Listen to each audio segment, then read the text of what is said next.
Hi guys, welcome back to my channel. So today in this video, I'm going to be showing you guys how to make the most delicious Philly cheesesteak sandwiches. So for this recipe, we need shaved steak. We're going to use a half of a red onion, 3 poblano chili peppers, baby portobello mushrooms, salt and pepper, white American cheese, and some really good hoagie rolls. Alright you guys, so I'm just going to start with the mushrooms. So mushrooms have a really high water content, and so I want to cook these by themselves for a little while just to get rid of some of that moisture before I add in the other vegetables.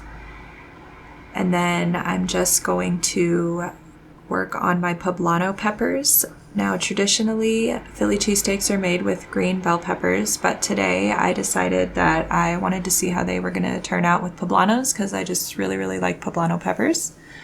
And so that's what I'm doing. Just keep in mind that these are a little bit spicy, although once everything was all said and done, it really wasn't like overly spicy. It was just really good. I actually liked them a lot. And so you can see I'm just cutting them into about 1.5 inch strips. And then I'm just going to, you can see the mushrooms have definitely released a lot of water and gotten some good color on them.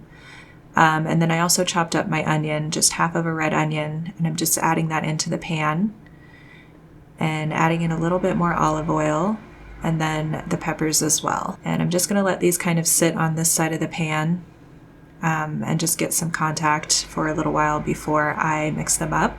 And then I did go ahead and mix these up after about 6 minutes, and I waited until now to salt these veggies.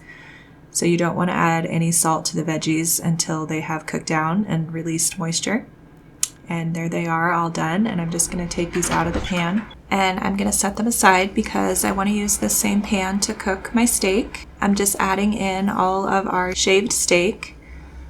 And if you guys can't find this at the grocery store, just ask the butcher to shave a steak for you and they should be okay with that. And so I'm just kind of pulling it apart so that it has a lot of contact with the pan. And then I'm adding in some pepper and some salt. And this is going to cook really fast, so it's important that you guys get all your veggies and everything else like ready to go, like toast the buns and everything before you start cooking this meat, because this really only took like 1 or 2 minutes to cook this down. And then I'm just going in, if you guys don't have these wooden spatulas, you should definitely grab one. They're really great, especially for jobs like this, breaking up meats and stuff, because they're just nice and sturdy.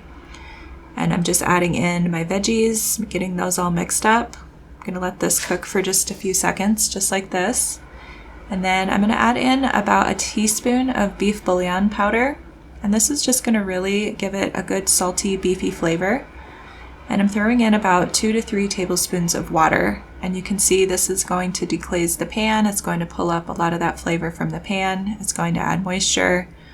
It's going to help that bouillon to get mixed in there. And then it's also going to create some steam so that I can throw the cheese in here. And I'm just going to melt this cheese right into the meat.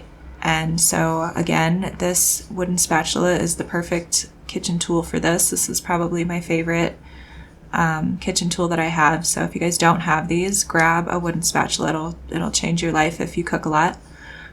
And then I'm just kind of chopping at this cheese and just kind of getting it mixed into the meat. And so it's just going to get nice and melty in there. It's all going to combine into this beautiful filling for your Philly cheesesteak. And we have a good restaurant here that serves, pretty decent Philly cheesesteaks, and this is definitely right up there with that place. I think you guys are going to really like this recipe. It turned out really good. I really like the poblanos in it, but obviously you can use any kind of peppers you guys want. Even if you had like red or yellow bell peppers you need to use up, that's totally fine. Go ahead and throw those in there.